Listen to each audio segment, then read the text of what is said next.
আসসালামু আলাইকুম এভরিওয়ান, সবাইকে হচ্ছে জৈব রসায়নের এমসিকিউ সলভ ক্লাসে স্বাগতম। তো আমরা হচ্ছে আজকে জৈব রসায়নের প্রথম যে টপিকটা আছে এটা রিলেটেড এমসিকিউ প্রবলেম দেখব। তো এখানে আমাদের যে টপিকগুলো আছে সেটা হচ্ছে নামকরণ আছে, এরপর হচ্ছে সমানতা আছে, এরপর অ্যালকেন, অ্যালকিন, অ্যালকাইন ও হচ্ছে বেনজিন। তো স্টার্টিং থেকে বেনজিন পর্যন্ত বেসিক্যালি যে এমসিকিউগুলো আছে এগুলো আমরা সলভ করব। আচ্ছা, তো এখানে আমাদের প্রথম যে এমসিকিউটা আছে সেটা বলছে কোন বিজ্ঞানী আধুনিক জৈব রসায়নের জনক নামে পরিচিত। তো আধুনিক জৈব রসায়নের জনক নামে পরিচিত হচ্ছে ফ্রেডরিক উইলার। ওকে, তার হচ্ছে আরেকটা নাম আছে, সেটা হচ্ছে ভোলার। তো কিছু কিছু অপশন হচ্ছে বিজ্ঞানী ভোলার থাকবে, আর কিছু কিছু অপশন হচ্ছে ফ্রেডরিক উইলার থাকবে। সো দুইটাই কারেক্ট অ্যান্সার। আচ্ছা, তো এরপর যেটা আছে সেটা বলছে ফ্রি র্যাডিক্যালের বৈশিষ্ট্য হলো। তো ফ্রি র্যাডিক্যাল জিনিসটা কি? আমাদের হচ্ছে জৈব যৌগের মধ্যে যদি সুষম বিভাজন হয়, লাইক হচ্ছে আমরা এখানে হচ্ছে মিথেন নিলাম, এই মিথেনে হচ্ছে কার্বন হাইড্রোজেনের মধ্যে কার্বনের নিজের একটা ইলেকট্রন শেয়ার করে, হাইড্রোজেন একটা ইলেকট্রন শেয়ার করে। এখানে যদি বন্ধনটা একদম সমানভাবে ভাঙে তাহলে এখানে যেটা হয় যে CH3 এই কার্বন নিজের ইলেকট্রন নিয়ে নেয়, নিয়ে এখানে একটা মূলক তৈরি করে, মুক্ত মূলক, আর হাইড্রোজেন নিজের ইলেকট্রন নিয়ে এখানে আরেকটা মূলক তৈরি করে। এই যে যে যে পরমাণু যার যার শেয়ারকৃত ইলেকট্রন নিয়ে যে মূলকগুলো তৈরি করে এদেরকে আমরা ফ্রি র্যাডিক্যাল বলে থাকি।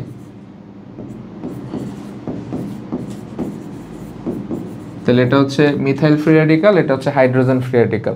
তাহলে এখানে ফার্স্ট যে অপশনটা বলছে সেটা কি, সমযোজী বন্ধনের সুষম বিভাজনের মাধ্যমে উৎপন্ন হয়। আমরা মাত্রই দেখলাম CH4টা সমযোজী যৌগ, তাহলে এখানে কার্বন হাইড্রোজেনের মধ্যে সমযোজী বন্ধন থাকে, এখানে ইলেকট্রনটাকে সমান দুই ভাগে ভাগ করা হয়, মানে ইলেকট্রন সুষম বিভাজন করা হয়। সুষম বিভাজন করলে আমরা দুইটা ফ্রি র্যাডিক্যাল পাই, methyl free radical, hydrogen free radical. তাহলে এই অপশনটা কারেক্ট, সমযোজী বন্ধনের সুষম বিভাজনের মাধ্যমেই ফ্রি র্যাডিক্যাল তৈরি হয়। আচ্ছা, এরপর যেটা বলছে 2 নম্বর হচ্ছে চার্জ নিরপেক্ষ। আমরা চার্জ বলতে বেসিক্যালি যেটা বুঝি সেটা হচ্ছে লাইক পজিটিভলি চার্জড আর হচ্ছে নেগেটিভলি চার্জড। তাহলে এখানে হচ্ছে আমাদের যে ইলেকট্রন সংখ্যা যখন প্লাস হয় তার মানে ওইখানে ইলেকট্রন কম থাকে ত্যাগ করার ফলে, আর মাইনাস মানে ইলেকট্রন বেশি থাকে গ্রহণ করার ফলে। আর এখানে কিন্তু এই কার্বন নিজের যে ইলেকট্রনটা শেয়ার করছিল সেটাই জাস্ট ব্যাক নিয়ে চলে আসে, হাইড্রোজেনও নিজের ইলেকট্রন নিয়ে বসে থাকে, এখানে কিন্তু ইলেকট্রন ত্যাগও হয় না, গ্রহণও হয় না। তাহলে এখানে কিন্তু চার্জ নিরপেক্ষ অবস্থায় থাকে, এর জন্য এই অপশনটাও কারেক্ট। আর 3 নম্বর যেটা আছে খুবই সক্রিয়, এই ফ্রি র্যাডিক্যালগুলো ফার্দার যদি কোনো ফ্রি র্যাডিক্যাল পায় তখন এদের সাথে খুব দ্রুত হচ্ছে বিক্রিয়া করে ফেলে। তাই এখানে হাইড্রোজেন ফ্রি র্যাডিক্যাল আছে, সে হচ্ছে আশেপাশে ক্লোরিন ফ্রি র্যাডিক্যাল পাইলো, তাহলে hydrogen free radical chlorine free radical মিলে হচ্ছে HCl তৈরি করে ফেলবে। তাহলে এটাও সত্য যে এগুলো হচ্ছে খুবই সক্রিয় ফ্রি র্যাডিক্যালগুলো, যদি এদের সক্রিয়তার ক্রম আছে ডিগ্রি বেসিসে। আচ্ছা, তো এইখানে এই 3টা অপশনই কারেক্ট, তাহলে আমাদের অ্যান্সার হবে হচ্ছে ঘ নম্বরটা। আচ্ছা, এরপর যেটা বলছে বি যৌগটির কার্বন পরমাণুর সংকরায়নে S অরবিটালের চরিত্র কি পরিমাণে থাকে। আচ্ছা, প্রথমত আমরা বি যৌগটা হচ্ছে আইডেন্টিফাই করি। তো বেসিক্যালি এখানে আমাদের যে বি যৌগটা এটা হচ্ছে কি আমাদের ইথেন। কিভাবে? ইথেনকে যদি আমরা পানি দিয়ে আর্দ্র বিশ্লেষিত করি, এখানে যে যে প্রভাবক আছে such as 20% H2SO4, 1% mercury sulphate আর হচ্ছে 60 ডিগ্রি সেলসিয়াস, তাহলে এখানে যে রিয়াকশনটা হয় সেটা হচ্ছে গিয়ে এখান থেকে আমরা পাই হচ্ছে H+ আর হচ্ছে OH-। এখানে হচ্ছে আমাদের এখানে ট্রিপল বন্ডটা হচ্ছে ভাঙে, বিষম ভাঙন হয়, ফলে একটা অংশ হয় প্লাস আর একটা অংশ হয় মাইনাস। পরে এই মাইনাস অংশটা হচ্ছে প্লাসের সাথে যুক্ত হয়, প্লাস অংশটা মাইনাসের সাথে যুক্ত হয়, ফলে এখানে যে প্রোডাক্টটা তৈরি হয় দ্যাট ইজ CH। আমরা এই অংশটা আগে লিখলাম CH2, এখানে দুইটা বন্ড থাকে, একটা যেহেতু ভেঙে গেছে, এরপর হচ্ছে CHOH, এই স্ট্রাকচারটা তৈরি হয়। ওকে, এইটাকে যদি আমরা পুনর্বিন্যাস করি, লাইক এটাকে যদি আমরা একটু সাজাই, ধরো এটাকে আমরা এভাবে লিখলাম CH2 ডবল বন্ড COH আর এখানে হচ্ছে H। পুনর্বিন্যাস করলে এখানে একটা কাজ করতে পারি, সেটা হচ্ছে যে টটোমারিজমের মতো, এখানে হচ্ছে আমরা এইখানের যে দ্বিবন্ধনটা আছে এটাকে এখানে পাঠিয়ে দিব, আর বিনিময়ে এখান থেকে একটা হাইড্রোজেনকে এখানে দিয়ে দিব, দিলে এটা হচ্ছে পুনর্বিন্যাস হবে। পুনর্বিন্যাস হয়ে এটা হয়ে যাবে হচ্ছে এই হাইড্রোজেনটা এখানে আসলে এটা হয়ে যাবে CH3, আর বন্ধনটা এখানে চলে গেলে এখানে একটা বন্ধন থেকে যাবে, আর এখানে দুইটা বন্ধন হয়ে যাবে কার্বন আর অক্সিজেনের মধ্যে, ফলে এই স্ট্রাকচারটা তৈরি হবে। সো যেটা বেসিক্যালি হচ্ছে CH3 CHO। যেটা আমাদের ওই যে এখানে যে প্রোডাক্টটা সেটা দেওয়া আছে। তাহলে আমরা বুঝতে পারলাম যে এখানে হচ্ছে বিটা হচ্ছে অ্যাকচুয়ালি ইথাইন। এই ইথাইনের সাথে পানি যুক্ত করলে আমাদের হচ্ছে এখানে অসম্পৃক্ত অ্যালকোহল তৈরি হয়। অসম্পৃক্ত অ্যালকোহল পুনর্বিন্যাস করলে আমরা হচ্ছে ইথানল অ্যালডিহাইডটা পাই, যেটা হচ্ছে এখানে দেওয়া আছে। তো এখানে মাঝখানের পোর্শনটা কি স্কিপ করে গেছে, তাহলে এখান থেকে আমরা বুঝতে পারলাম বি হচ্ছে আমাদের ইথাইন। আচ্ছা, তাহলে এখন এখানে যেটা বলছে বি যৌগটা কার্বন পরমাণুর সংকরায়নের এস অরবিটালের চরিত্র কি পরিমাণে থাকে। তা আমরা জানি ইথাইনের সংকরায়ন হচ্ছে এসপি সংকরায়ন। তাহলে এখানে যদি একটা এস একটা পি থাকে, তাহলে এখানে এস এর পার্সেন্টেজ হচ্ছে 50%, পি এর পার্সেন্টেজ হচ্ছে 50%। তাহলে এখানে আমাদের অ্যান্সারটা হবে হচ্ছে এস এর পার্সেন্টেজ হচ্ছে 50% থাকে। আচ্ছা, এটা বোঝা গেল। আমরা নেক্সট এমসিকিউতে চলে যাই। তো বলছে নিচের কোনটি প্রশম ইলেকট্রোফাইল। আমরা ইলেকট্রোফাইল বলতে কি বুঝি? যাদের হচ্ছে ইলেকট্রনের প্রতি চাহিদা আছে। সাধারণত ইলেকট্রনের প্রতি চাহিদা থাকে কাদের? যাদের হচ্ছে ধনাত্মক চার্জ বিদ্যমান, সাচ এস কার্বোক্যাটায়ন। ধরো আমরা লিখলাম হচ্ছে CH3+, বা আমরা লিখলাম হচ্ছে হ্যালোজেন প্লাস। এদের হচ্ছে আমাদের হচ্ছে ইলেকট্রোফাইল হয়ে থাকে। আরেক ধরনের ইলেকট্রোফাইল হয় যেটাকে আমরা বলি প্রশম ইলেকট্রোফাইল। প্রশম ইলেকট্রোফাইল কারা হয়? যাদের হচ্ছে অষ্টক হ্রাস কাঠামো থাকে বা ইলেকট্রনের প্রতি চাহিদা থাকে।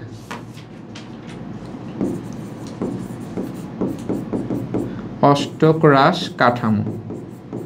আচ্ছা, সো আমরা যদি এখানে এই ক নাম্বার অপশনটাকে একটু দেখি ব্রডলি, তাহলে এখানে হচ্ছে বি, 3 দিকে 3টা ফ্লোরিন। এখানে বোরনের নিজস্ব ইলেকট্রন হচ্ছে 3টা, আর সে হচ্ছে ফ্লোরিন থেকে শেয়ারে পায় হচ্ছে 3টা ইলেকট্রন। তাহলে তার শেষ স্তরে ইলেকট্রন থাকে হচ্ছে ইন টোটালে 6টা ইলেকট্রন। তাহলে এটা একটা অষ্টক হ্রাস কাঠামো। সুতরাং এটা যেহেতু অষ্টক হ্রাস কাঠামো, এটা একটা ইলেকট্রোফাইলের মতো অ্যাক্ট করবে। তাহলে আমাদের অ্যান্সার হবে হচ্ছে ক নাম্বারটা। আর এগুলা যেটা আছে এখানে হচ্ছে H2, এটার মুক্তজোর ইলেকট্রন আছে, এটা নিউক্লিওফাইলের মতো অ্যাক্ট করে। এখানে হচ্ছে NH3, এখানে নাইট্রোজেনের মুক্তজোর আছে, এটাও নিউক্লিওফাইলের মতো অ্যাক্ট করে। এখানে অক্সিজেন, এটার মুক্তজোর আছে, এটাও নিউক্লিওফাইলের মতো অ্যাক্ট করে। তাহলে এগুলো আমাদের অ্যান্সার হবে না, অ্যান্সার হবে ক নাম্বারটা। আচ্ছা, এখানে বলছে নাইট্রাইল কার্যকরী মূলকের সংকেত কোনটি। সো নাইট্রাইল হচ্ছে বেসিক্যালি যে CN, সায়ানাইড। সায়ানাইডের অপর নাম হচ্ছে নাইট্রাইল কার্যকরী মূলক। আচ্ছা, বলছে কোন যৌগটি হচ্ছে আলোক সক্রিয়।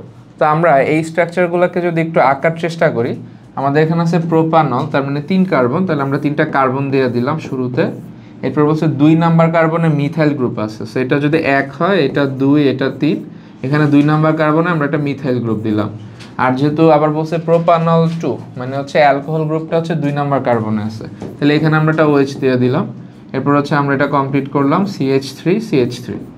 তাহলে এখানে যদি আমরা দেখি এই কার্বনের উভয় অংশে না, এই যে এইখানে 3 জায়গায় একই গ্রুপ আছে, তাহলে এখানে কি কাইরাল কার্বন আছে? কাইরাল কার্বন নেই। তো আমরা জানি যে একটা যৌগ হচ্ছে আলোক সক্রিয় হবে তখনই যখন সেটার মধ্যে কাইরাল কার্বন থাকবে। তো কাইরাল কার্বন কি? একই কার্বনের 4টা হাতে যদি আলাদা আলাদা গ্রুপ থাকে তখনই ওটাকে আমরা কাইরাল কার্বন আছে বলি।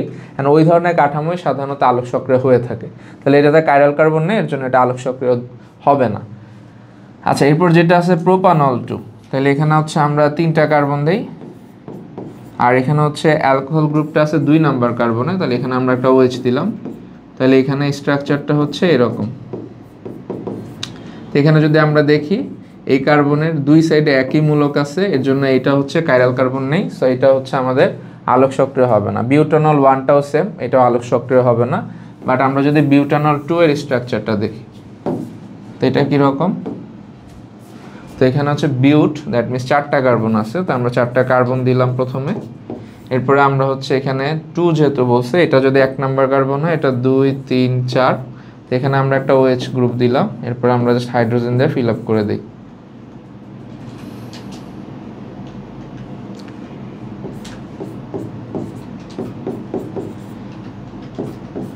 আচ্ছা, এটাকে যদি আমরা একটু সাজিয়ে লিখি, এটা কীরকম হয়? এটা যদি তার সেন্টার কার্বন হয়, যে এই কার্বনটা যদি তার সেন্টারের কার্বন হয়, তাহলে এইটার হচ্ছে এক পাশে আমরা বিবেচনা করতে পারি হচ্ছে C2H5, যে এই অংশটাকে আমরা ধরলাম হচ্ছে C2H5। এক পাশে আমরা বিবেচনা করতে পারি হচ্ছে CH3, এক পাশে আমরা বিবেচনা করতে পারি হচ্ছে OH, আরেক পাশে বিবেচনা করতে পারি হচ্ছে H। তাহলে এই বিউটানল 2 স্ট্রাকচারটাকে আমরা চাইলে এইভাবে লিখতে পারি। তো এইভাবে লিখলে আমরা যদি দেখি এই কার্বনটা মাঝখানে আছে এবং তার চারদিকে চারটা আলাদা আলাদা গ্রুপ আছে, এজন্য এটা হচ্ছে কাইরাল কার্বন আছে। যেহেতু এটা কাইরাল কার্বন আছে, সুতরাং এটা হচ্ছে আলোক সক্রিয় হবে। তাহলে আমাদের অ্যান্সার হচ্ছে 4 নাম্বার স্ট্রাকচারটা, 4 নাম্বার অপশনটা বিউটানল 2। আচ্ছা, এরপরে এখানে একটা হচ্ছে জৈব যৌগ আছে, এটা আইউপ্যাক নামকরণ করতে বলছে। তা আমরা এটাকে নিয়ে একটু সাজাই। তো এইখানে আমাদের এই যে ফার্স্ট ব্র্যাকেট দেওয়া অংশটা, এটা অ্যাকচুয়ালি হচ্ছে উপরে বোঝানো হয়েছে, তাই আমরা এটা উপরে দিলাম, এটা CH3। তো এখানে আমরা প্রথমে হচ্ছে মেইন চেন কোনটা, মেইন চেন হচ্ছে আমাদের পুরাটাই মেইন চেন, তাহলে এটা আমরা মেইন চেন হিসেবে নিয়ে নিলাম। এরপর আমরা হচ্ছে নাম্বারিং করব, কার্যকরীমূলক যেটা সক্রিয় বেশি তার দিক থেকে নাম্বারিং হবে। তাহলে এখানে দুইটা কার্যকরীমূলক আছে, একটা হচ্ছে গিয়ে আমাদের যে এখানে ইন গ্রুপ আছে, মানে অ্যালকিনের ইন গ্রুপ, আর একটা হচ্ছে অ্যালকোহলের অর গ্রুপ আছে। তো আমরা জানি অ্যালকোহলের সক্রিয়তা অ্যালকিন থেকে বেশি হয়, সুতরাং অ্যালকোহলের দিক থেকে নাম্বারিং হবে। এটা হচ্ছে 1, এটা 2, এটা 3, এটা হচ্ছে 4। আচ্ছা, এখন হচ্ছে এখানে কোনো শাখা নেই, তাহলে আমরা পুরো মেইন চেনের জন্য 4টা কার্বনের জন্য লিখতে পারি হচ্ছে বিউট। এরপর হচ্ছে এখানে যে দুইটা কার্যকরীমূলক আছে, এই দুইটার মধ্যে যার সক্রিয়তা কম তার টার্মটা আমরা হচ্ছে আগে লিখব। তো এখানে অ্যালকিনের সক্রিয়তা কম, অ্যালকিনটা 3 নাম্বার কার্বনে আছে, তাই আমরা লিখব 3, অ্যালকিনের জন্য আমরা লিখব হচ্ছে ইন। আর এখানে হচ্ছে 2 নাম্বার হচ্ছে অ্যালকোহল আছে, তাহলে অ্যালকোহলের জন্য 2, আর অ্যালকোহলের জন্য টার্মটা হচ্ছে অল। তাহলে আমাদের যৌগের নাম আসে বিউট 3 in 2 অল। তাহলে আমাদের এখানে অ্যান্সারটা হবে হচ্ছে খ নাম্বারটা।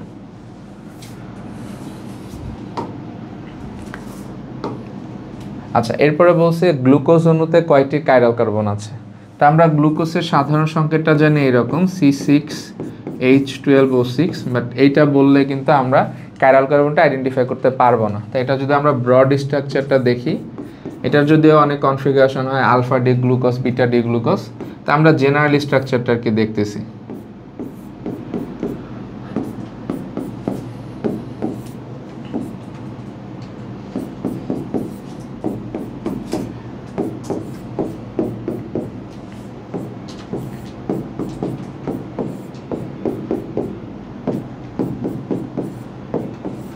এটা হচ্ছে আমরা গ্লুকোজের জেনারেল স্ট্রাকচারটা আঁকলাম। তো এই স্ট্রাকচারে আমরা যদি একটু খেয়াল করি, এই যে কার্বনটা আছে এটা একটা কাইরাল কার্বন। কিভাবে, আমি যদি দেখি এটার চারদিকে কি 4টা ভিন্ন গ্রুপ পাওয়া যায় কি না, তাহলে আমরা দেখতে পারতেছি এটার এই পাশে আছে OH গ্রুপ, উপরে আছে CHO অ্যালডিহাইড গ্রুপ, এখানে আছে হাইড্রোজেন, আর এই পুরো স্ট্রাকচারটা তার জন্য হচ্ছে একটা গ্রুপ। তার মানে এই কার্বনের চারদিকে 4টা ভিন্ন গ্রুপ আছে, তাই এটা কাইরাল কার্বন। একইভাবে আমরা যদি হচ্ছে এই কার্বনের জন্য বিবেচনা করি, এটা আমরা আবার একটু চিত্রটা মুছে দেখাই। এই কার্বনের জন্য যদি বিবেচনা করি, তার জন্য হচ্ছে এইটা একটা গ্রুপ, এইটা একটা গ্রুপ, এই পুরাটা হচ্ছে একটা গ্রুপ, এই নিচেরটা হচ্ছে আরেকটা গ্রুপ। তাহলে এইটাও একটা কাইরাল কার্বন। সেমভাবে আমরা যদি এই কার্বনের জন্য বিবেচনা করি, এইটা একটা কাইরাল কার্বন। কিভাবে, তার জন্য এই হাইড্রোজেন একটা গ্রুপ, OH একটা গ্রুপ, এই পুরাটা একটা গ্রুপ, আবার নিচের এটা একটা গ্রুপ। তাহলে চারদিকে 4টা ভিন্ন গ্রুপ, তাহলে এটা কাইরাল কার্বন। একইভাবে আমরা যদি হচ্ছে এই কার্বনের জন্য বিবেচনা করি,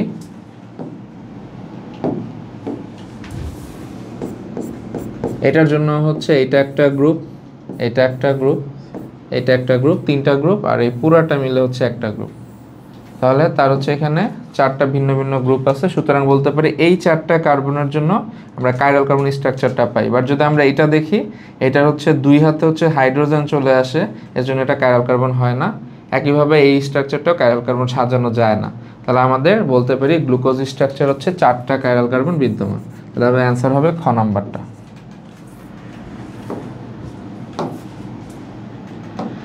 আচ্ছা, আমরা পরবর্তী কোশ্চেনে চলে আসি। এখানে বলছে কোন মূলকটি বেনজিন চক্রের সক্রিয়তা বৃদ্ধি করে। তা আমরা জানি বেনজিন চক্রের মধ্যে সক্রিয়তা বৃদ্ধি বা হ্রাসের জন্য যেই কনসেপ্টটা আমরা শিখে এসেছি সেটার নাম হচ্ছে রেজোনেন্স।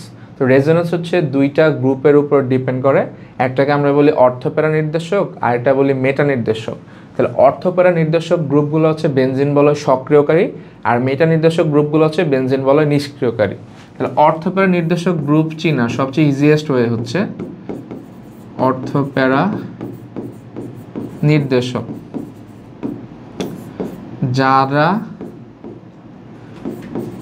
যাদের কানেক্টিং অ্যাটমের সাথে একক বন্ধন থাকে তারাই হচ্ছে অর্থপ্যারা নির্দেশক। কিরকম? সাপোজ আমি এখানে হচ্ছে নিলাম হচ্ছে বেনজিনের সাথে আমরা হচ্ছে এই সিএলটাকে যুক্ত করে দিলাম, তাহলে বেনজিনের সাথে কানেক্টিং অ্যাটম হচ্ছে এই ক্লোরিন, যার মধ্যে হচ্ছে একক বন্ধন বিদ্যমান, এখানে তার কোনো বন্ধন নাই, সুতরাং এইটা হচ্ছে আমাদের অর্থপ্যারা নির্দেশক।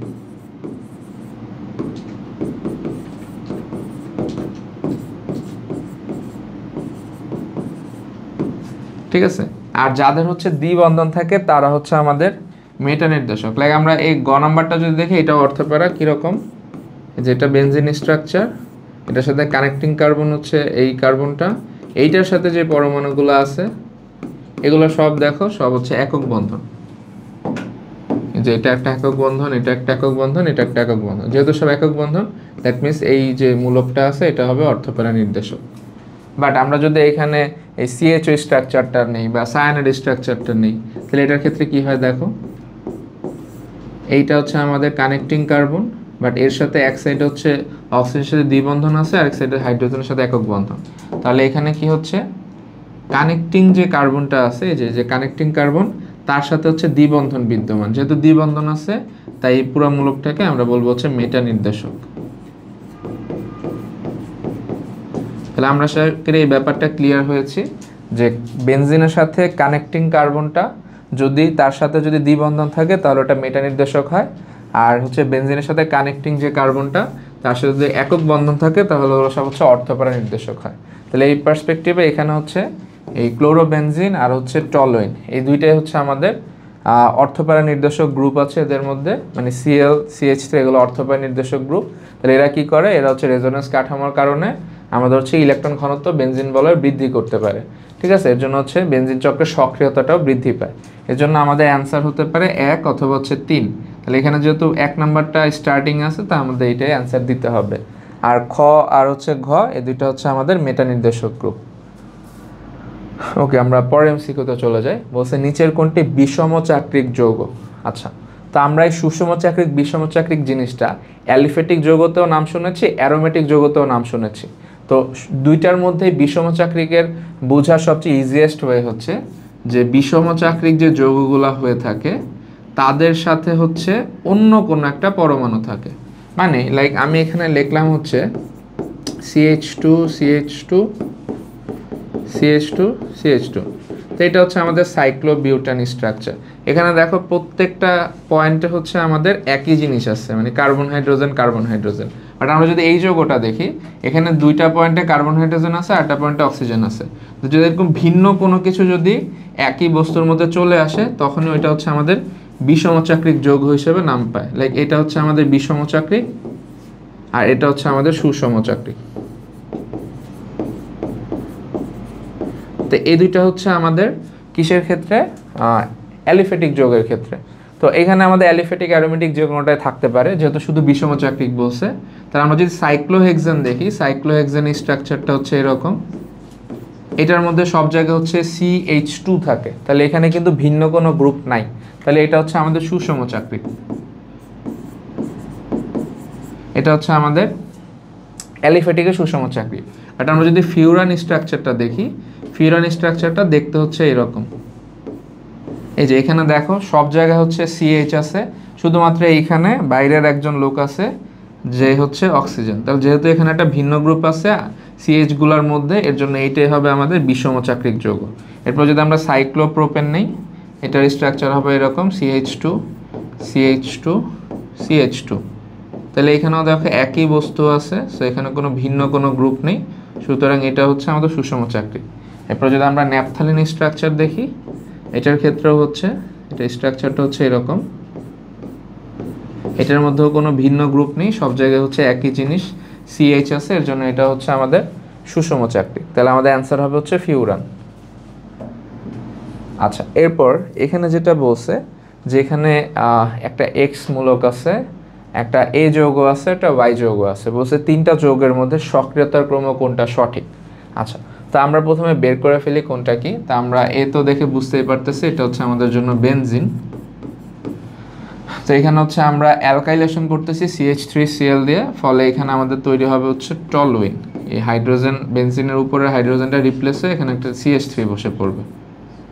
আচ্ছা, তাহলে আমাদের ওয়াইটা হচ্ছে টলুইন, আর এক্সটা হচ্ছে আমরা কি করতেছি, এখানে নাইট্রেশন করতেছি, তাহলে এখানে হচ্ছে উপরে হচ্ছে NO2 অ্যাড হবে, তাহলে এটা হয়ে গেল নাইট্রোবেনজিন। তাহলে এক্স হচ্ছে নাইট্রোবেনজিন, এ হচ্ছে বেনজিন, আর ওয়াই হচ্ছে টলুইন।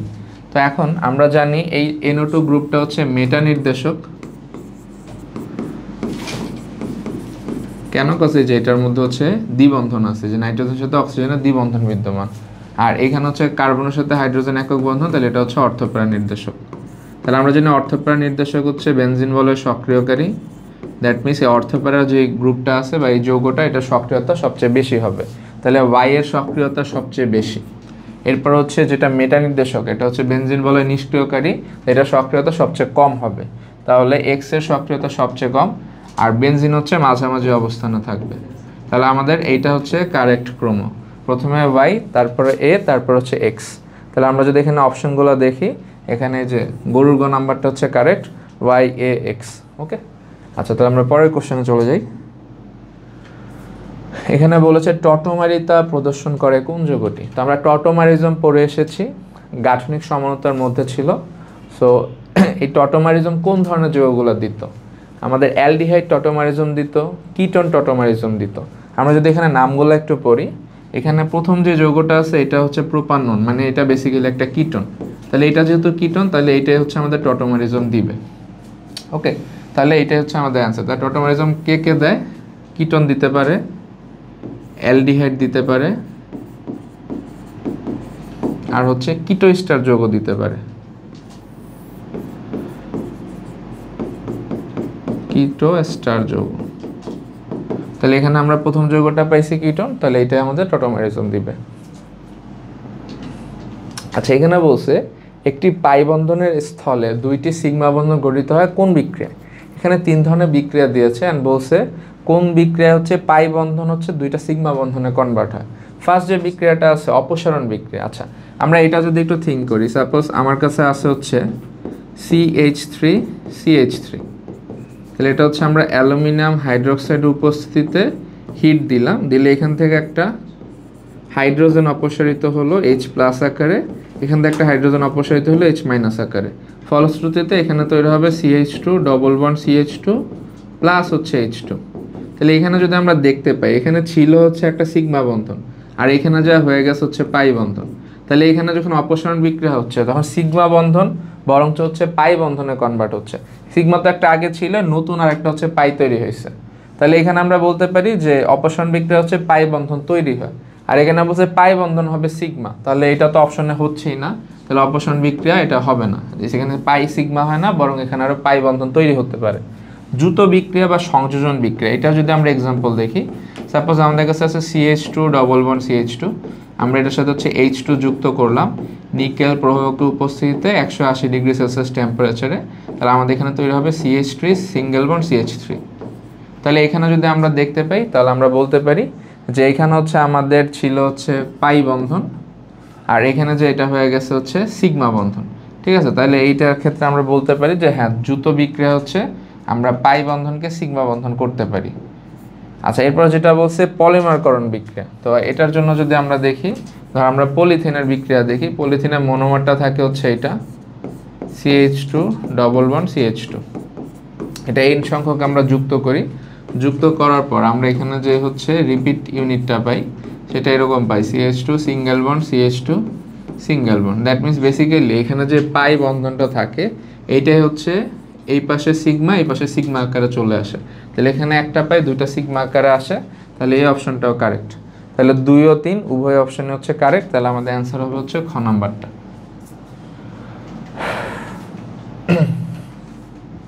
আর এখানে কি হচ্ছে, এখানে হচ্ছে এই যে দুইটা হাইড্রোজেন ছিল, কিন্তু একটা হাইড্রোজেন হচ্ছে, আচ্ছা এটা আমরা একটু অন্যভাবে দেখাই, নাহলে এটা ক্লিয়ার হচ্ছে না যে এখানে হচ্ছে একটা পাই হচ্ছে দুইটা সিগমা হয়েছে। লাইক এখানে দেখো আমরা CH2 লিখলাম, সিঙ্গেল বন্ড CH2 দিলাম, ওকে। আর এখানে অ্যাড হয়েছে কি, এখানে এই কার্বনের সাথে একটা হাইড্রোজেন অ্যাড হয়েছে, এই কার্বনের সাথে একটা হাইড্রোজেন অ্যাড হয়েছে, ফলে কিন্তু এটা CH3 হয়েছে। তাহলে এটা ছিল পাই, এখানে এটা হয়েছে সিগমা, এখানে এটা হয়েছে সিগমা। তাহলে দেখো একটা পাই দুইটা সিগমায় কনভার্ট হয়েছে, এখানেও সেম একটা পাই দুইটা সিগমায় কনভার্ট হয়েছে। তাহলে অপশন হচ্ছে 2 ও 3, ওকে। আমরা তাহলে পরের কোশ্চেনে চলে যাই। এখানে বলছে CH3COCH3 এর টটোমার কোনটি? দ্যাট মিনস এইটা অ্যাকচুয়ালি হচ্ছে, এটা থেকে টটোমারিজম করলে আমরা কোন যৌগ পাবো সেটা চাইছে। তা আমরা দেখে আসি টটোমারিজম দেয় হচ্ছে অ্যালডিহাইড কিটোন যৌগ, সেটার কি কিটো যৌগ আছে। তো এটা টটোমারিজমটা আমরা করে ফেলি। এখানে CH3CO CH3 বিদ্যমান, এটা যদি আমরা টটোমারিজম করি, এখানে প্রসেসটা কি, আমরা যেটা করব সেটা হচ্ছে গিয়ে এইখানের যে দ্বিবন্ধন আছে এই দ্বিবন্ধনটাকে এখানে নিয়ে আসবো, অ্যান্ড এখান থেকে এখানে আমরা একটা হাইড্রোজেনকে দিয়ে দিব। অনেকটা একটা গিভ অ্যান্ড টেকের ব্যাপার। তাহলে এই দ্বিবন্ধনটা যখন এখানে আসবে আর হাইড্রোজেনটা যখন এখান থেকে যাবে, তাহলে কি তৈরি হবে, এখান থেকে একটা হাইড্রোজেন চলে গেলে এটা হয়ে যাবে CH2। হাইড্রোজেন চলে গেলে এখানে, আর এই দ্বিবন্ধনটা এখানে আসলে এটা একটা বন্ধন আগে ছিল, এখানে হয়ে যাবে দুইটা বন্ধন। আর এখানে একটা বন্ধন এখানে চলে আসলে এটা হয়ে যাবে সিঙ্গেল বন্ড। আর হাইড্রোজেন এখানে গেলে অক্সিজেনের সাথে বিক্রিয়া করে তৈরি করবে হচ্ছে OH, আর এখানে হবে CH3। তাহলে এইটা হচ্ছে আমাদের টটোমার আসবে আর কি এই যৌগ থেকে।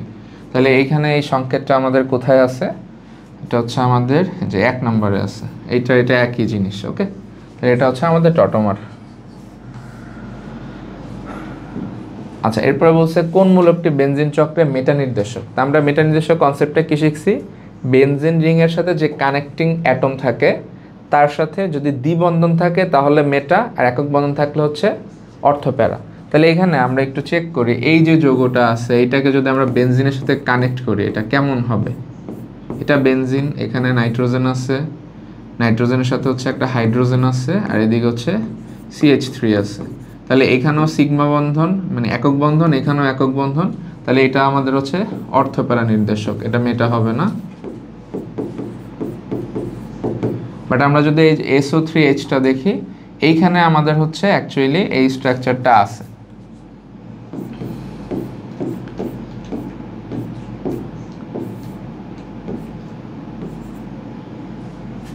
এখানে হচ্ছে দ্বিবন্ধনী স্ট্রাকচারটা বিদ্যমান, ঠিক আছে। তাহলে যেহেতু এখানে দ্বিবন্ধনী স্ট্রাকচারটা বিদ্যমান, এর জন্য এটা হচ্ছে আমাদের মেটা নির্দেশক গ্রুপ নির্দেশ করবে। আর এগুলো সব একক বন্ধন, এর জন্য এগুলো হচ্ছে অর্থপ্যারা নির্দেশক।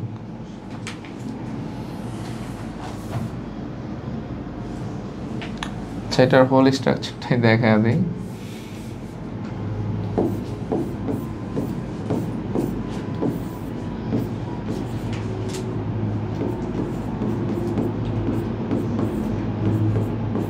এই যে এখানে হচ্ছে এই যে সালফারের সাথে হচ্ছে দ্বিবন্ধন বিদ্যমান আছে, এর জন্য এটা মেটা নির্দেশক।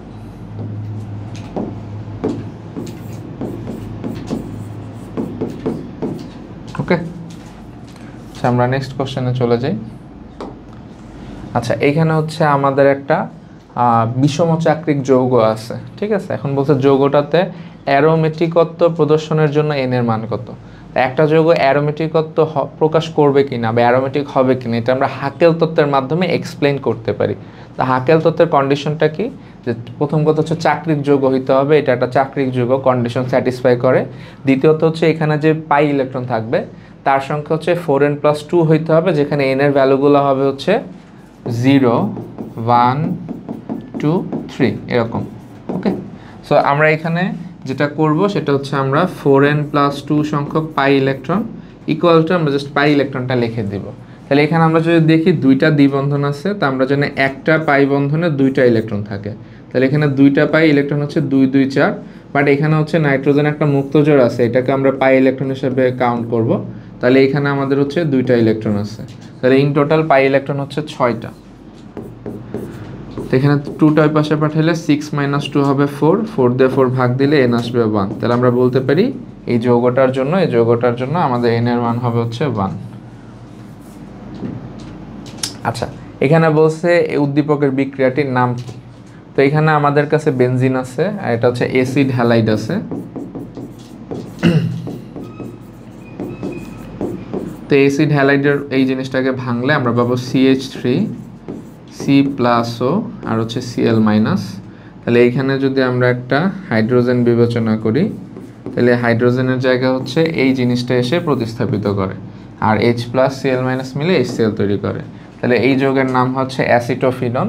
তাহলে আমরা হচ্ছে বেনজিনের সাথে অ্যাসিড হ্যালাইড বিক্রিয়া করে অ্যাসিটোফিনন তৈরি করি। এই বিক্রিয়াটাকে আমরা বলি হচ্ছে ফ্রিডেল ক্রাফটস অ্যাসাইলেশন। আর যদি এখানে আমরা অ্যালকাইল হ্যালাইড দিতাম তাহলে আমরা বলতাম ফ্রিডেল ক্রাফটস অ্যালকাইলেশন। তাহলে এখানে অ্যাসিড হ্যালাইড ইউজ হয়েছে, এই বিক্রিয়ার নাম হচ্ছে ফ্রিডেল ক্রাফটস অ্যাসাইলেশন। ওকে, আচ্ছা এখানে বলছে নিচের কোনটি অর্থপ্যারা নির্দেশকমূলক। আমরা আবারও বলতেছি কানেক্টিং কার্বনের সাথে যদি একক বন্ধন থাকে তাহলে এটা হচ্ছে অর্থপ্যারা নির্দেশক। তাহলে এখানে আমরা যদি এই স্ট্রাকচারটা দেখি, এটা যদি আমরা বেনজিনের সাথে কানেক্ট করি, এখানে স্ট্রাকচারটা এরকম হয় C ডাবল বন্ড O আর এখানে OH দ্বিবন্ধন আছে, তো এটা হচ্ছে মেটা নির্দেশক। এটা যদি দেখি এটার জন্য same C double bond OH দ্বিবন্ধন আছে, তাই এটা হচ্ছে মেটা। আর যদি আমরা NO2 এর জন্য দেখি, এখানে হচ্ছে আমাদের N ডবল বন্ড O এটা আছে, এটাও দ্বিবন্ধন, তাহলে এটাও মেটা। বাট আমরা যদি এই স্ট্রাকচারটা দেখি, এখানে হচ্ছে N, এখানে হচ্ছে হাইড্রোজেন, এখানে হচ্ছে C double bond O CH3। তা আমাদের কন্ডিশন কিন্তু এইটা না যে দ্বিবন্ধন থাকলেই মেটা নির্দেশক হয়। আমাদের কন্ডিশন হচ্ছে যেটা হচ্ছে আমাদের কানেক্টিং অ্যাটম, বেনজিনের সাথে যে কানেক্টিং অ্যাটম তার সাথে দ্বিবন্ধন আছে কিনা। এখানে দেখো এই যে কানেক্টিং অ্যাটম নাইট্রোজেন, তার সাথে এটা একক বন্ধন, এটাও একক বন্ধন, তাই এটা হচ্ছে মেটা নির্দেশক গ্রুপ, অর্থপ্যারা নির্দেশক গ্রুপ হবে। এখানে দূরে কোথাও থাকলে সেটা ম্যাটার করে না, কানেক্টিং অ্যাটমের সাথে থাকতে হবে। তাহলে আমাদের অ্যান্সার হবে 4 নাম্বারটা। আচ্ছা, এখানে একটা যৌগ আছে, বলছে এটা আইউপ্যাক নাম কি। তা আমরা যৌগটা একটু লিখে ফেলি শুরুতে। এটা হচ্ছে CH3 CH2 CH CH3 CHO। আচ্ছা, সো এখানে আমাদের হচ্ছে কার্যকরী মূলক হচ্ছে অ্যালডিহাইড গ্রুপ। তাহলে এটা হচ্ছে আমাদের মেইন চেন। আমরা নামকরণ বা হচ্ছে নাম্বারিং হচ্ছে আমরা CHOর দিক থেকে করব। এটা 1 নাম্বার কার্বন, 2 3 4। এখানে আমাদের শাখা আছে 2 নম্বরে, তো আমরা এখানে লিখতে পারি 2 মিথাইল। আর এখানে 4টা কার্বন আছে বিউট আর অ্যালডিহাইডের L, তাহলে হবে বিউটানেল। তাহলে আমাদের অ্যান্সার হবে হচ্ছে 2 মিথাইল বিউটানেল। তাহলে আমাদের অ্যান্সার হচ্ছে ক নাম্বারটা। আমরা যদি একটু ভালোভাবে খেয়াল করি, এখানে 3 নাম্বার আরেকটা অপশন আছে, সেটা হচ্ছে 2 মিথাইল বিউটানেল 1। টেকনিক্যালি এটাও কারেক্ট, এটাও কারেক্ট। তো এই CHO গ্রুপগুলো সবসময় হচ্ছে একটা যোগের একদম এক সাইডে থাকে, যেটা সবসময় টেকনিক্যালি 1 নাম্বার কার্বনেই হয়। এর জন্য এখানে 1 দিলেও চলে, না দিলেও চলে। তাহলে এখানে 1 আর 3 দুইটাই কারেক্ট, বাট আমরা একটা শুরুতে আসো, সো এটাকে আমরা অ্যান্সার হিসাবে নিব। আচ্ছা, এখানে বলেছে নাইট্রেশন বিক্রিয়ায় গাঢ় H2SO4 এর ভূমিকা কি। আচ্ছা, এখানে গাঢ় কথাটা 2 বার চলে আসছে, আমরা এটা একটু মুছে দেই।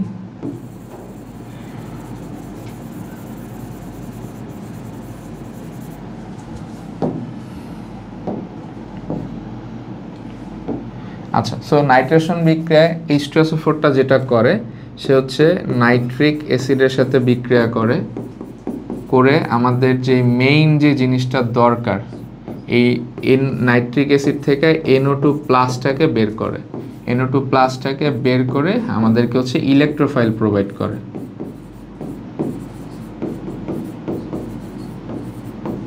তাহলে H2SO4 কি কি হিসাবে কাজ করে? 1 নাম্বার হচ্ছে ইলেকট্রোফাইল তৈরি করে,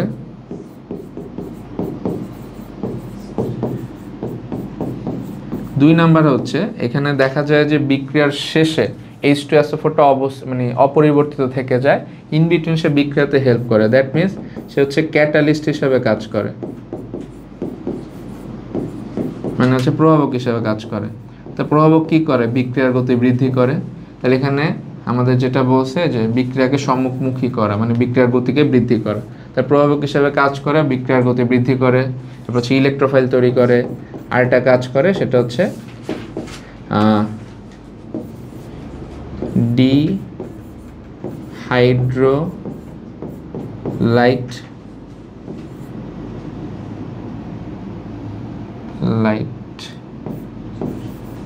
এজেন্ট হিসেবে কাজ করে।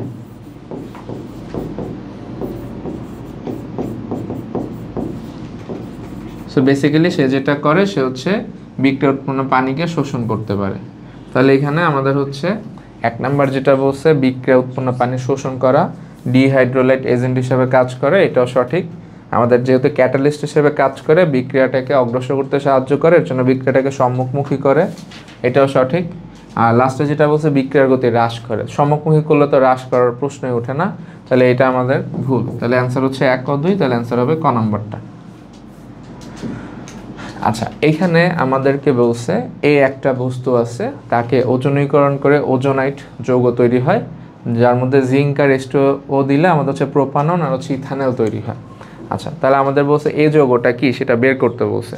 তাহলে আমরা এখানে একটা রিভার্স ক্যালকুলেশন করতে পারি। সেটা কি, যে প্রোপানন আর হচ্ছে ইথানল এই দুটোর সংকেত আমরা লিখি CH3 C double bond O CH3, আর ইথানলের সংকেত আমরা লিখলাম C double bond O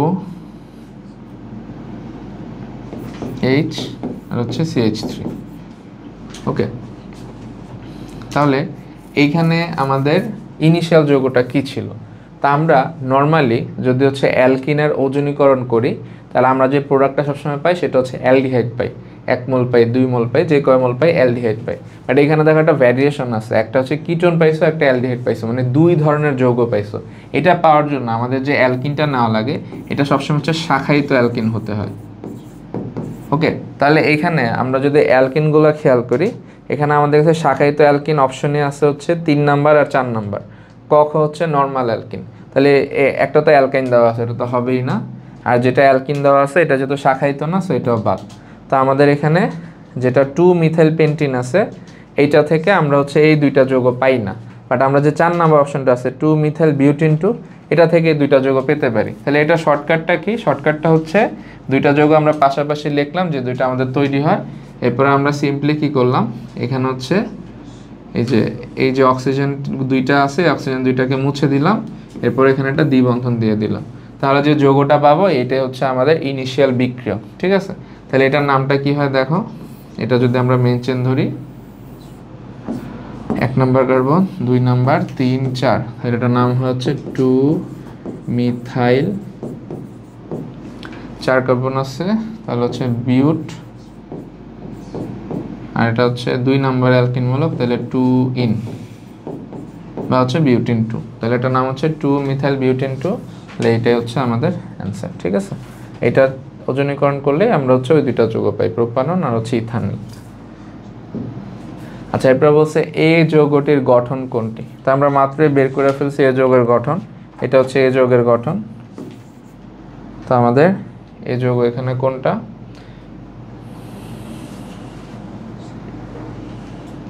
CH3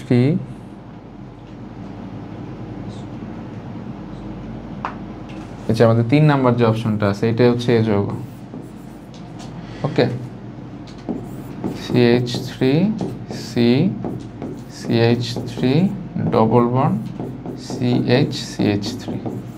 তো আমরা একটু আগে কিন্তু এটাই বের করছি। ওকে, তাহলে এটা হচ্ছে আমাদের অ্যান্সার, গরুর গজ। এটার নাম কি? এটার নাম হচ্ছে, আচ্ছা নামটা দেওয়াই ছিল নাকি, হ্যাঁ, যে 2 মিথাইল বিউটিন 2। ওকে, আমরা পরের কোশ্চেনে চলে যাই। এখানে বলছে কার্বনায়ন কোনটি? তো কার্বনায়ন জিনিসটা কি? আমাদের হচ্ছে জৈব যৌগের যদি বিষম ভাঙন হয়, লাইক এখানে আমাদের কাছে মিথেন আছে সাপোজ, এখানে হচ্ছে ইলেকট্রন 2টা বিষম ভাঙন হলো। বিষম ভাঙন হলে যেটা হবে, একটা পজিটিভলি চার্জড হবে, মানে একজন ইলেকট্রন ত্যাগ করবে আর একজন ইলেকট্রন গ্রহণ করবে। তো সাপোজ এখানে হচ্ছে কি করলো, এই কার্বনের যে অংশটা আছে সে হচ্ছে ইলেকট্রন গ্রহণ করলো, তাহলে এটা হয়ে যাবে CH3 মাইনাস, আর হাইড্রোজেন ইলেকট্রন ত্যাগ করলো তাহলে হবে হচ্ছে H প্লাস। তাহলে একটা জৈব যৌগের বিষম ভাঙন হলো, বিষম ভাঙনে যে ঋণাত্মক চার্জের যে বস্তুটা তৈরি হয় ওটাকে হচ্ছে আমরা বলতে পারি হচ্ছে কার্বন যোগ অ্যানায়ন মানে হচ্ছে কার্বানায়ন। আর যেটা হচ্ছে ধনাত্মক চার্জের বস্তু তৈরি হয় এটাকে আমরা বলি হচ্ছে কার্বোক্যাটায়ন। তাহলে আমাদের যে CH3- এটাই হচ্ছে কার্বানায়ন। তাহলে 4টা অপশনের মধ্যে এইটাই হচ্ছে আমাদের অ্যান্সার, যেটা মাইনাস চার্জ যুক্ত, আর প্লাসের গুলো হবে কার্বোক্যাটায়ন। আচ্ছা, এইখানে আমাদের কাছে একটা অ্যালকিন আছে, এটার সাথে হাইড্রোজেন ব্রোমাইড বিক্রিয়া করছে, বলছে এটা কি তৈরি হবে। ওকে, আচ্ছা, তো এইখানে আমাদের হচ্ছে মার্কোনিকভ নীতি অ্যাপ্লাই হবে।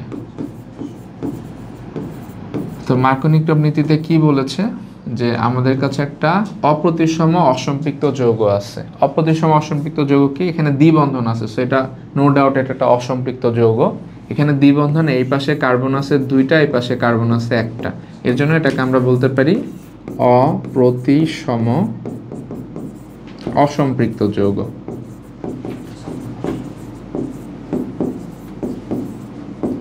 ওকে, তো এইখানে আমাদের হচ্ছে HBr অ্যাড করা হয়েছে। তাহলে HBrকে ভাঙলে আমরা পাবো হচ্ছে H+ আর হচ্ছে Br-। তাহলে এইখানে আমরা হচ্ছে দ্বিবন্ধনটাকে ভাঙবো। এখানে মার্কোনিকভ নীতি বলছে যে একটা বিকারক যদি আমি একটা অপ্রতিসম অসম্পৃক্ত যৌগের সাথে অ্যাড করি, তাহলে এই বিকারকের যেই ঋণাত্মক অংশটা থাকবে, এই ঋণাত্মক অংশটা হচ্ছে দ্বিবন্ধনের যেখানে হচ্ছে হাইড্রোজেন কম থাকবে সেখানে অ্যাড হবে। তো টেকনিক্যালি এই ব্রোমিন মাইনাসটা হচ্ছে এখানে অ্যাড হওয়া উচিত, বিকজ দ্বিবন্ধনের 2 সাইডে এখানে হচ্ছে হাইড্রোজেন সংখ্যা কম আছে। তাহলে এখানে প্রোডাক্টটা কী তৈরি হবে, CH3CHBr, আর তাহলে H+টা হচ্ছে এখানে অ্যাড হবে, তাহলে এখানে তৈরি করবে CH3। তাহলে আমাদের যৌগটা তৈরি হবে হচ্ছে 2-ব্রোমোপ্রোপেন। তাহলে আমাদের অ্যান্সার হচ্ছে 3 নাম্বারটা, 2-ব্রোমোপ্রোপেন। আচ্ছা, এরপর যেটা আছে সেটা হচ্ছে হাকেল তত্ত্ব অনুসৃত হয় না কোন যৌগে। আচ্ছা, সো আমাদের এইখানে হাকেল তত্ত্ব বোঝার জন্য আমাদের যেটা করতে হবে সেটা হচ্ছে আমাদের ওই যে হাকেল তত্ত্বটা অ্যাপ্লাই করতে হবে আর কি। তো হাকেল তত্ত্বটা কি ছিল, যে 4n+2 পাই ইলেকট্রন থাকবে, যেখানে n এর মান হচ্ছে 0 1 2 3 4 হবে। যদি 0 1 2 3 4 না আসে তাহলে এটা হচ্ছে হাকেল তত্ত্ব মানবে না। তাহলে এখানে আমাদের অ্যান্সার হবে হচ্ছে 4 নাম্বারটা। কিভাবে, এখানে আমরা দেখতে পারতেছি পাই ইলেকট্রন আছে হচ্ছে, পাই বন্ধন আছে 2টা, তাহলে পাই ইলেকট্রন হবে 4টা। তাহলে এখানে 4n+2 = যদি 4 বসাই, তাহলে আমরা এখানে পাচ্ছি 4n = 2, তাহলে n = আমরা পাচ্ছি হাফ। যেহেতু n এর মানটা ভগ্নাংশে পাচ্ছি, তার মানে এটা অ্যাকচুয়ালি হচ্ছে একটা অ্যালিফ্যাটিক যৌগ, সে হচ্ছে হাকেল তত্ত্ব মেনে চলে না। তাহলে এইটাই হচ্ছে আমাদের অ্যান্সার। আদার্স যেগুলো আছে প্রত্যেকটার জন্য n এর মান হচ্ছে 0 1 2 3 এর মধ্যেই আসে, এর জন্য এগুলো সব হচ্ছে হাকেল তত্ত্ব মেনে চলে। আচ্ছা, এরপর বলছে নিচের কোন যৌগটি আলোক সক্রিয় হবে। আলোক সক্রিয় হওয়ার কনসেপ্টটা কি, কাইরাল কার্বন থাকতে হবে, থাকলে আলোক সক্রিয় হয়। তাহলে আমরা এখানে 1 নাম্বার যে অপশনটা আছে এটাকে যদি সাজাই, তাহলে এখানে এটা হচ্ছে আমাদের সেন্ট্রাল কার্বন ধরলাম, এটার হচ্ছে উপরে আছে NH2 ধরলাম, নিচে আছে COOH, এই পাশে আছে ধরো CH3, এই পাশে আছে হচ্ছে H। তো এখানে একই কার্বনের 4টা গ্রুপে 4টা ভিন্ন ভিন্ন গ্রুপ আছে, সুতরাং এখানে কাইরাল কার্বন আছে। যেহেতু কাইরাল কার্বন আছে তাহলে সে হচ্ছে আলোক সক্রিয়। ঠিক আছে, তাহলে আমাদের অ্যান্সার হচ্ছে ক নাম্বারটা। আর এগুলোর ক্ষেত্রে দেখা যায় কার্বনের 4টা গ্রুপ আলাদা আলাদা না, এখানে মিল আছে, এর জন্য এগুলা আলোক সক্রিয় না, মানে এদের মধ্যে কাইরাল কার্বন নেই। আচ্ছা, এবার বলছে ফুলারিন কি। তো ফুলারিন হচ্ছে বেসিক্যালি কার্বনের একটা রূপভেদ। এখানে হচ্ছে 60টা কার্বন হচ্ছে একটা আরেকটার সাথে চেইন স্ট্রাকচার করে ক্যাটিনেশন স্ট্রাকচারের মাধ্যমে আমাদের হচ্ছে যৌগ তৈরি করা, যেটার সংকেত হচ্ছে C60। তাহলে আমরা এখানে প্রথম যে অপশনটা আছে, যেহেতু ফুলারিন হচ্ছে কার্বনের ত্রিমাত্রিক রূপভেদ, এখানে কার্বনটা হচ্ছে এটা 3 ডাইমেনশনাল ফুটবল শেপ তৈরি করে, তাহলে আমরা বলতেই পারি এটা কার্বনের ত্রিমাত্রিক রূপভেদ, কথাটা ঠিক। আবার হচ্ছে কার্বন কার্বন এখানে চেইন স্ট্রাকচার করে, তাহলে এটা হচ্ছে পলিমারীয় যৌগ, এই কথাটাও ঠিক। তাহলে এখানে অনেকগুলো অপশনই কারেক্ট, তো যেহেতু 1 নাম্বারটা কারেক্ট, সো এটাই আমরা অ্যান্সার হিসেবে নিব। আচ্ছা, এখানে বলছে নিচের কোনটি অ্যালিফ্যাটিক যৌগ নয়। অ্যালিফ্যাটিক যৌগ নয় মানে কোনটা অ্যারোমেটিক, এটা হচ্ছে কোশ্চেন করছে। তাহলে আমরা যদি হাকেল তত্ত্ব অনুযায়ী দেখি, এটার ক্ষেত্রে হচ্ছে 4n+2, আর এখানে পাই ইলেকট্রন আছে 2টা, সো 2 লিখলাম। তাহলে এখানে আসে হচ্ছে 0, মানে n এর মান হচ্ছে 0। আচ্ছা, আরেকটা যদি আমরা দেখি, এইটা আচ্ছা, তাহলে এইটা হচ্ছে আমাদের অ্যারোমেটিক যৌগ, আর এটার মধ্যে তো কোনো পাই ইলেকট্রন নাই, তাহলে এটা আমাদের বোঝাই যাচ্ছে এটা অ্যালিফেটিক যৌগ হবে। আর এটার জন্য যদি আমরা করি, এখানে হচ্ছে 4n+2, পাই ইলেকট্রন আছে 4 দুগুণে 8, তাহলে এখানে আমরা একটা ভগ্নাংশে মান পাবো, দ্যাট ইজ 3/2। তাহলে এটা অ্যালিফেটিক হবে না, এটা হচ্ছে অ্যারোমেটিক হবে না, এটা হচ্ছে অ্যালিফেটিক।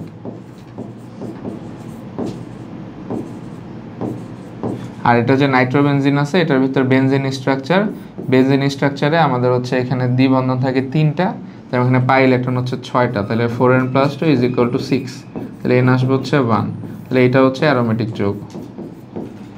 তাহলে আমাদের কোশ্চেন বলছে কোনটা অ্যালিফেটিক যৌগ না, মানে কোনটা অ্যারোমেটিক যৌগ। তাহলে এখানে 1 নাম্বারটা অ্যারোমেটিক আসতেছে, 2 নাম্বারটা অ্যারোমেটিক আসতেছে, আর 3 আর 4 দুইটা হচ্ছে অ্যালিফেটিক আসতেছে। তাহলে আমাদের 1 আর 2 দুইটাই কারেক্ট অ্যান্সার, বাট যেহেতু ক শুরুতে আছে তো এটাই আমাদের অ্যান্সার। আচ্ছা, বলছে নিচের কোন যৌগ অম্লধর্মী। তা আমরা একটা জিনিস জানি, সেটা হচ্ছে অ্যালকিন আর অ্যালকাইনের মধ্যে অ্যালকাইন অম্লধর্ম দেখায়, অ্যালকিন অম্লধর্ম দেখায় না, তাহলে এটা অটোমেটিক্যালি বাদ। এটা হচ্ছে ইথেন, এটাও দেখাবে না, বাদ। আর যে দুইটা অপশন আছে এই দুইটা হচ্ছে আমাদের অ্যালকাইন। বাট এই যে কার্বন ত্রিবন্ধন স্ট্রাকচার আছে, এই কার্বনের দুই পাশে কোনো হাইড্রোজেনই নেই, সো এখানে কার্বন হাইড্রোজেনকে রিলিজ করতে পারে না, এর জন্য এটাও অম্লধর্ম দেখাবে না। তো বাকি রইল হচ্ছে গ নাম্বারটা, এখানে হচ্ছে কার্বনের সাথে হাইড্রোজেন আছে, এখানে কার্বন কার্বন ত্রিবন্ধনের মধ্যে আমাদের হচ্ছে sp সংকরায়ন হয়। sp সংকরায়ন হওয়াতে এখানে কার্বন কার্বন স্ট্রাকচারটা অনেক বেশি কাছাকাছি থাকে, ফলে এটা স্ট্রং বন্ড ফর্ম করে। অন্যদিকে কার্বন হাইড্রোজেন বন্ধনটা হচ্ছে দুর্বল হয়ে যায়, ফলে যখন হচ্ছে সুযোগ হয় তখন এই কার্বন হাইড্রোজেন বন্ধনটা দুর্বল হতে এটা ভেঙে যায়, ফলে এখান থেকে H+ রিলিজ হয়, তাই এর জন্য এটা হচ্ছে অম্লধর্ম দেখায়। তাহলে আমাদের অ্যান্সার হচ্ছে 3 নাম্বারটা। আচ্ছা, এখানে বলছে ইথিন ও ইথাইন উভয় বিক্রিয়া করতে পারে নিম্নের কোন বিকারক সাথে। তা আমাদের এখানে Br2 আছে, তা আমরা হচ্ছে অসম্পৃক্ত যৌগের আমরা হচ্ছে একটা টেস্ট করি, এটাকে আমরা ব্রোমিন সংযোজন টেস্ট বলি। এখানে অসম্পৃক্ত যৌগগুলো কি করে, আমাদের হচ্ছে ব্রোমিনের লাল বর্ণটাকে বিনষ্ট করে একটা বর্ণহীন যৌগ তৈরি করে। তা আমরা দেখে থাকবো যে এই অসম্পৃক্ত যৌগ, ইথিনও একটা অসম্পৃক্ত যৌগ, ইথাইনও একটা অসম্পৃক্ত যৌগ, কারণ এটার মধ্যে আমরা হচ্ছে দ্বিবন্ধন দেখতে পাই, আর এটার মধ্যে আমরা ত্রিবন্ধন দেখতে পাই। তাহলে উভয় যৌগই হচ্ছে ব্রোমিনের সাথে বিক্রিয়া করে ব্রোমিনের লাল বর্ণটা বিনষ্ট করতে পারে, তাহলে আমাদের অ্যান্সার হচ্ছে ক নাম্বার। আর খ আর গ যেটা আছে, এই দুইটা দিয়ে অ্যাকচুয়ালি আমরা হচ্ছে অ্যালকিন আর অ্যালকাইনের মধ্যে পার্থক্য করতে পারি। এই দুইটাই হচ্ছে অ্যালকাইনের সাথে বিক্রিয়া দেয়, বাট অ্যালকিনের সাথে বিক্রিয়া দেয় না, তাহলে এটাতে আমরা পার্থক্য করতে পারি। ঠিক আছে, তাহলে আমাদের অ্যান্সার হবে হচ্ছে ক নাম্বারটা। ওকে, এরই সাথে আমাদের হচ্ছে এই পর্যন্ত হচ্ছে এমসিকিউ শেষ। দেখা হবে হচ্ছে নেক্সট পার্টে।